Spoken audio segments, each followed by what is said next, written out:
আজকে দুপুরে রান্না করব ডিমের অমলেট করে ঝোল। সেই ডিমের অমলেট করে ঝোল আমি কি করে করব, দেখো মিক্সি গ্রাইন্ডারের মধ্যে পেঁয়াজ, আদা, রসুন, টমেটো, শুকনো লঙ্কা দিয়ে আমি একটা গ্রাইন্ড তৈরি করে নিয়েছি। তারপরে ডিমটাকে ফাটিয়ে নিয়েছি, তারপরে কড়াইতে তেল দিয়েছি। কড়াইটা গরম হলে তারপরে ফাটানো ডিমটাকে আমি বাড়ি বাড়ি করে দিয়ে বারবার করে দিয়ে আমি অমলেট করে ভেজে নেব। ভেজে নেওয়ার পরে একটু এরকম টুকরো টুকরো করব, কারণ ডিমের অমলেটে যদি এরকম গোটা গোটা ঝোলের মধ্যে দিই সেটা ভালো লাগে না। এরকম একটু লাল লাল করে ভেজেছি, কেউ কেউ লাল লাল ভালোবাসে।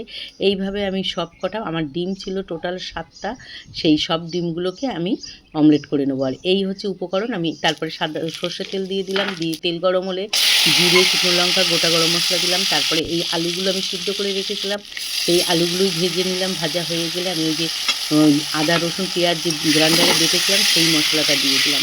দিয়ে ভালো করে কষিয়ে নিয়ে তারপরে আমি এর ভেতরে দিয়ে দেবো জল। তোমরাও কি বন্ধুরা এইভাবে রান্না করো?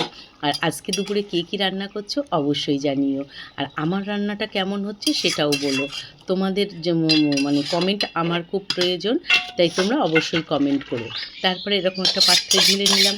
ঢেলে নিয়ে আমি এবার সবাইকে দুপুরবেলা পরিবেশন করব এখান থেকেই। তাহলে কেমন হলো আমার এই ভিডিওটা অবশ্যই কিন্তু জানিও। আজকের মতন নিচ্ছি বিদায়, টাটা, বাই বাই।